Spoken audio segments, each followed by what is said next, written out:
Programang ito ay rated SPG. Striktong patnubay at gabay ng magulang ang kailangan. Maaaring may masiselang tema, lengguwahe, karahasan, sexual, horror o droga na hindi angkop sa mga bata.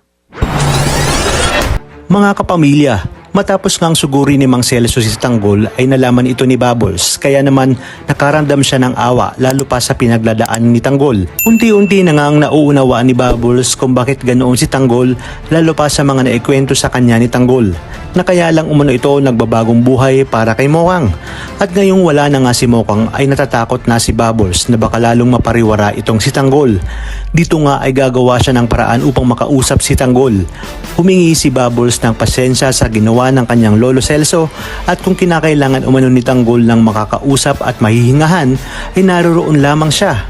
Kaya naman lumaban umano itong si Tanggol. Ngunit tila nawalan na ng pag-asa si Tanggol at sinabi niya na pagod na siya at wala na si Mokang, kaya wala na umanong dahilan para magbago pa siya.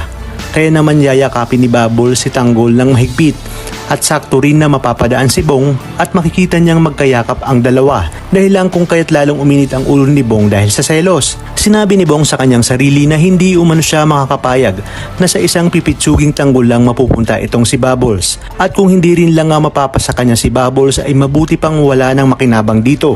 Sa kabilang banda, magkakabangayan muli si Tinding at Rigor dahil ayaw pa rin ngang tumigil ni Rigor. Gayong nakita naman ito si Tanggol sa bilibid. Talagang sagad na ang pagmamalupit ni Rigor kay Tanggol at hindi pa umano ito naawa sa kanyang apo. Habang ang mag-asawang Nita naman at Marsing ay patuloy pa rin ang pagpapanggap na sila'y mayayaman pa rin. Isang suliranin sa kanila kung saan nila kukunin ang malaking halaga ng pera na ipangbabayad sa abogado na inirekomenda ng chairman. Madadagdagan pa ang kanilang suliranin sa oras na mabalitaan nilang itinakas si Mokang ni Tanggol at ang pagkamatay nito. Kaya naman lalong ditindi ang kanilang galit kay Tanggol at isisisi dito ang pagkamatay ni Mokang. Gagawa naman ng paraan si Edwin at ang mga batang Tondo upang tumakas bago hatulan at malipat sa koreksyonal. Dito na nga kaya magsasama-sama ang mga batang Quiapo, batang Divisoria at ang mga batang Tondo, kung saan mas malaking riot ang mangyayari sa loob ng bilibid. Kaya naman pakaabangan natin ang mga susunod na kaganapan dito lang sa pambansang teleserye ng Sambayanan, ang FPJ's Batang Quiapo.